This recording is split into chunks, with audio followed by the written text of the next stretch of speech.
un sentimiento muy positivo ante los Estados Unidos, muy positivo. Claro que ese mercado en Nueva York va a reventar, va a ser probablemente el mercado segundo más grande de los Estados Unidos después de California, ¿okay? Va a alcanzar y a superpasar a Colorado muy rápidamente porque tienen una concentración de gente mucho más alta. Y por supuesto que ni se diga que también cualquiera que ha trabajado en ese mercado también sabe que el consumidor de Nueva York es un consumidor que consume bastante.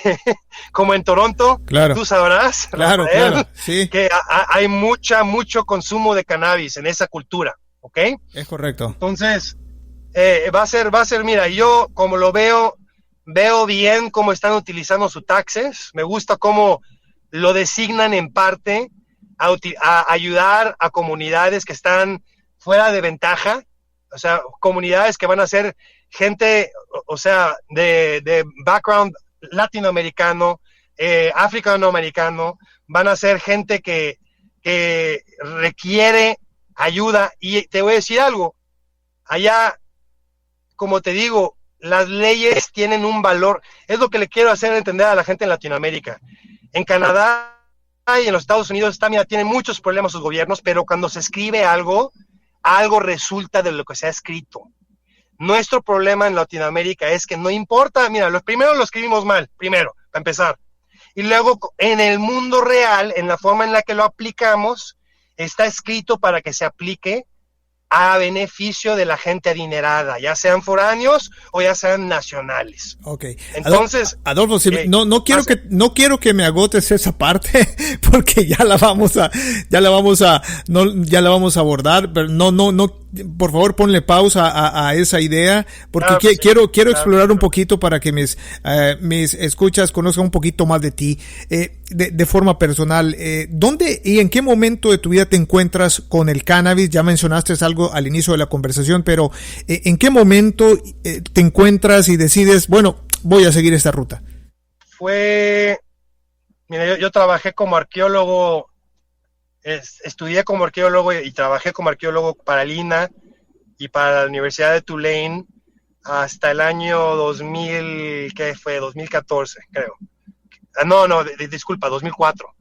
En el 2004 yo creo que ese fue el año que básicamente trabajando con el INAH y viendo varios problemas que había dentro de esa organización, yo decidí que no era posible para mí trabajar de manera continua en México.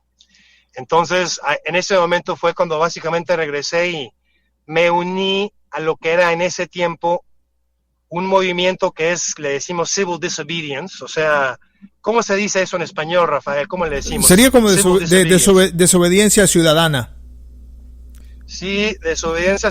Básicamente no había leyes que permitían dispensarios y ese fue el año cuando yo empecé a trabajar con dispensarios, más que nada en una comunidad que se llama el Downtown Eastside, aquí en Vancouver, trabajando con cancerosos, con sidosos y con gente que tenía adicción a opio, conectándolos con gente que le podía donar su medicina.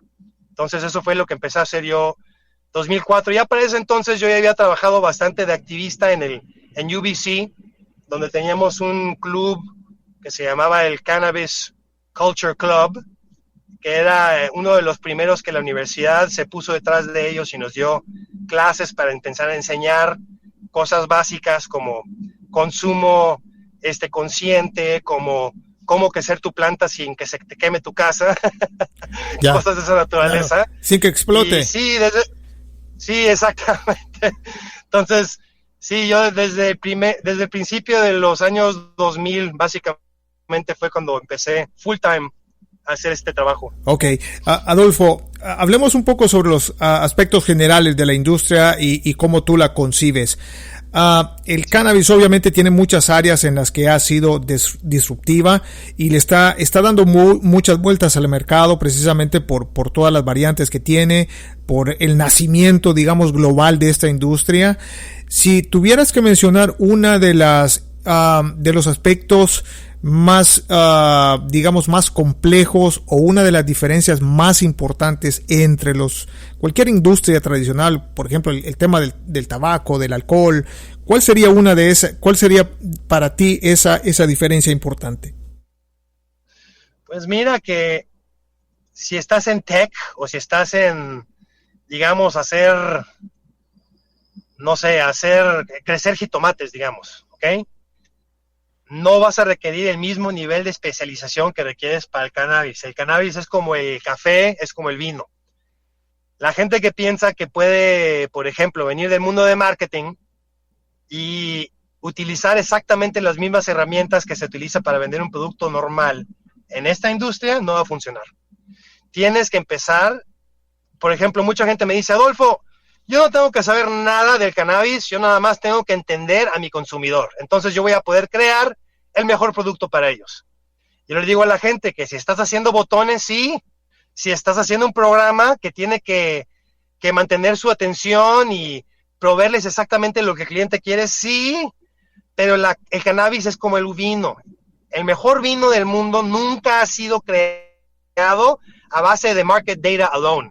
O sea, no puedes tomar data de un mercado y reportes de un mercado y ver quién consume más y qué tipo de consumidores hay y qué tipo de elecciones hacen ellos, y tú poder entender cómo ellos eligen su producto sin primero entender el producto. El cannabis es tan complejo como el vino.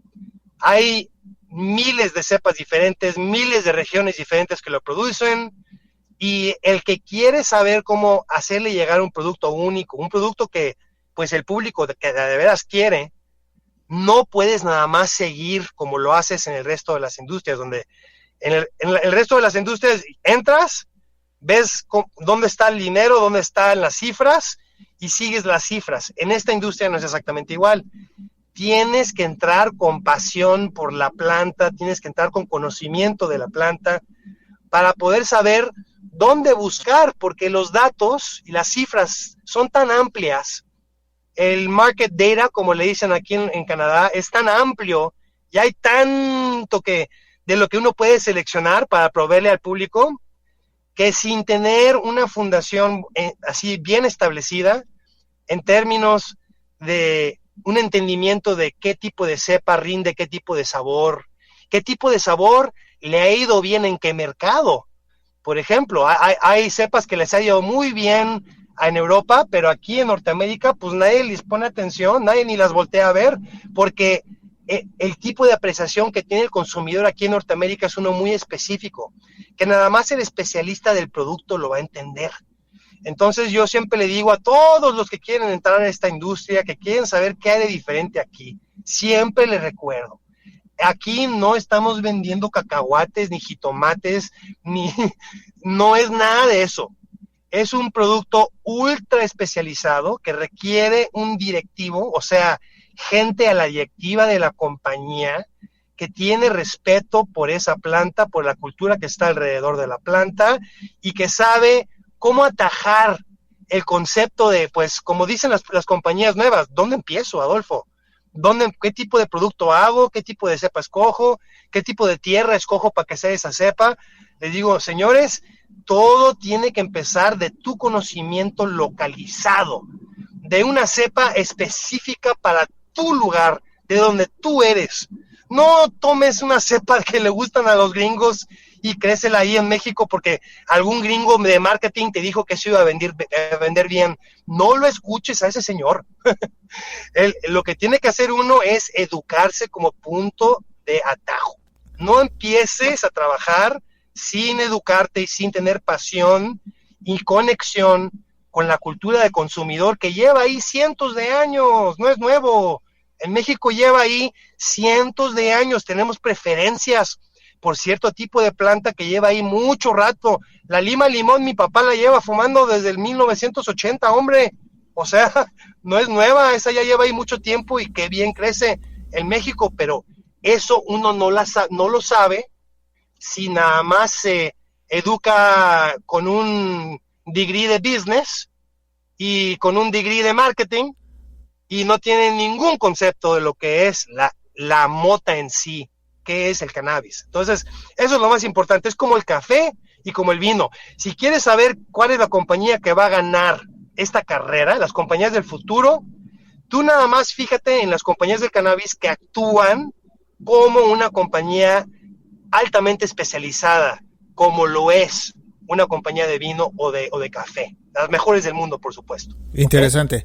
Adolfo, seguramente tú tienes algunos consejos muy prácticos para detectar a los charlatanes, a los vendehumos. ¿Qué podemos hacer toda la gente que de alguna u otra manera se enfrenta en un momento como este a tanta palabrería, a tanta mentira o a tanta media verdad malintencionada? ¿Cómo detectamos a los charlatanes? Pues mira, es gente que siempre va a estar muy interesada en venderte algo. Te digo algo, que ahorita tenemos un gran problema en Latinoamérica, donde tenemos muchos vendedores de CBD que nos profesan o sea, qué bueno es el CBD y qué malo es el THC, y les encanta decirle a nuestros gobiernos que, o sea, 1% THC ya es mucho, deberíamos de tenerlo como los europeos les dicen, abajo de 0.3%, o sea, tenemos que darnos cuenta que hay mucha gente con muchos intereses que nos quiera vender una formulación, nos quiera vender una cepa, nos quiera vender una línea de producto de CBD o de THC. Tenemos que darnos cuenta cuando alguien tiene un punto de interés muy claro, muy claro, que está básicamente dándonos una historia muy simple, muy conveniente y muy unidimensional. O sea que no es muy compleja la forma en la que ve la industria ni el producto, y no tiene mucho, como le decimos en inglés, nuance. No tiene mucho variedad de colores y de texturas o sea, realidad. Por ejemplo, la gente que le gusta decirnos que el CBD puedes consumir todo lo que quieras, lo puedes combinar con lo que quieras, no tiene ningún riesgo, llégale. O sea, esa mentalidad no es la mentalidad apropiada para absolutamente ningún bioquímico que está dentro de esta planta, incluyendo las terpenas. O sea, es algo que a mí me da mucho coraje, porque ya hemos tenido varias instancias en los Estados Unidos en donde producto que no ha sido formulado, creado de la forma apropiada, profesional, se le vende al paciente y que el paciente se enferma con CBD o con lo que sea. Y ahora es muy importante darnos cuenta que el cannabis es algo complejo, el contexto cultural y social es algo complejo, no tiene nada más una forma de verlo, y es muy importante que tratemos de buscar voces que traen más balance, o sea que otra vez, por ejemplo, hay muchas voces que quieren decirte que tú inviertas en estas compañías o que tú inviertas en este sector o que tú inviertas en este otro sector. Busca más las voces que buscan educar sin hacer que tú hagas una elección que les va a traer un beneficio a ellos. Porque, por ejemplo, en mi escuela yo siempre le digo a la gente, mira, a mí no me importa dónde te eduques, el punto es edúcate. Si te educas conmigo, qué bueno. Si no te educas conmigo, hay 1000 otros lugares donde te puedes educar efectivamente. Y puedo hasta mencionar un par de las compañías que compiten conmigo, que yo soy un gran fan. Por ejemplo, Oaksterdam, que es una compañía que lleva ahí desde hace mucho antes de que yo abriera. Es un grupo excelente, con clases fantásticas. Hay, por ejemplo, Mount Royal University, localmente aquí en Canadá, que es una universidad una universidad de alto rango, completamente certificada, que también provee clases de producción, de extracción. Vale la pena, el punto es que para mí vale la pena mucho educarte antes de meterte a esta industria, punto. Porque si no, las chances de que tú te metas en algún problema, o sea, que tú inviertas en algo que no debiste haber invertido, y a veces no le diste tu dinero a otra persona, Rafael, a veces uno mismo empieza un negocio que no tiene futuro, ¿verdad? Entonces, es muy importante, mi punto es siempre fundamental, que edúcate, y lo más que tú te eduques y que aprendes a pensar aprende a pensar de forma crítica. Lo que Adolfo te dice, lo que el internet te dice, lo que el vendedor te dice, ve y chécalo y busca que haya datos y que haya ciencia detrás de lo que te está